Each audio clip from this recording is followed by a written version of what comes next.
حامد حمدان اهلاوي خلاص. هنقول لكم على تفاصيل الصفقه والمكان كان فين والقعده كمان كانت فين، وكمان الحكم اللي هيحكم ماتش مصر وزيمبابوي ربنا يستر من هذا الحكم. هنقول لكم على اسمه، في مشاكل وكلام عليه، وكمان اخر التطورات اللي حصلت في صفقه ابراهيم ديباتي. السلام عليكم ورحمه الله وبركاته. اخوكم هيثم كروي سينما بنحل كوره وسينما مع بعض. يا جماعه صلوا على النبي محمد صلى الله عليه وسلم. لو عجبك الفيديو دوس لايك وشارك في قناه اليوتيوب. واحنا قلنا اليوتيوب قال الاشتراك في القناه مجانا، والله ما هتخسر اي شيء. ولو حبيت الخير ان شاء الله لغيرك الخير هيجي لك. واصحابنا اللي في التيك توك اشتركوا في قناه اليوتيوب. انا على فكره عندي دور برد، والله دور برد ورعد صعب، فانا حبيت اطلع معاكم عشان انتوا ناس محترمه. ربنا يسعدكم جميعا يا رب.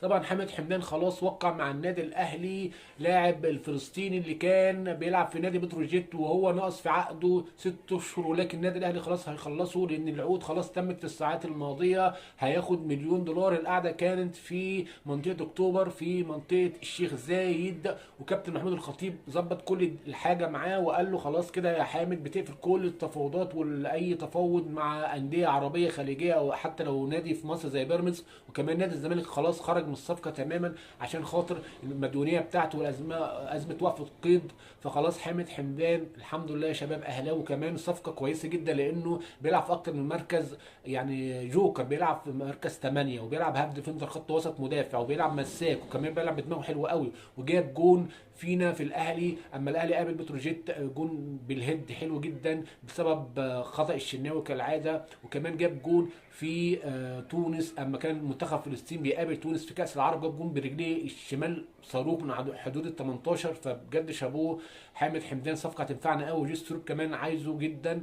اضافه انا شايف ان هو احسن من اليو ديانج، لان اليو ديانج ما سجلش هذا الموسم اي جون ولا مع منتخب مالي ولا مع الاهلي. اضافه كمان اليو ديانج غالي جدا في الصفقه بتاعته، فيفضل انا شايف ان هو يمشي افضل اليو ديانج. الخبر اللي بعده طبعا الحكم اللي حكم ماتش مصر وزيمبابوي اسمه عيسى سيسي. هذا الحكم سنغالي طبعا، هو حكم ماتش الاهلي وايجي النوار في دوري ابطال افريقيا في دور ال 16 اما الاهلي طبعا بسبب ان هو طرد جريدي شار في اول 15 دقيقه الحكم بدون اي سبب. فانا خايف ان هو يحط لعيبه الاهلي في دماغه ولعيبه منتخب مصر.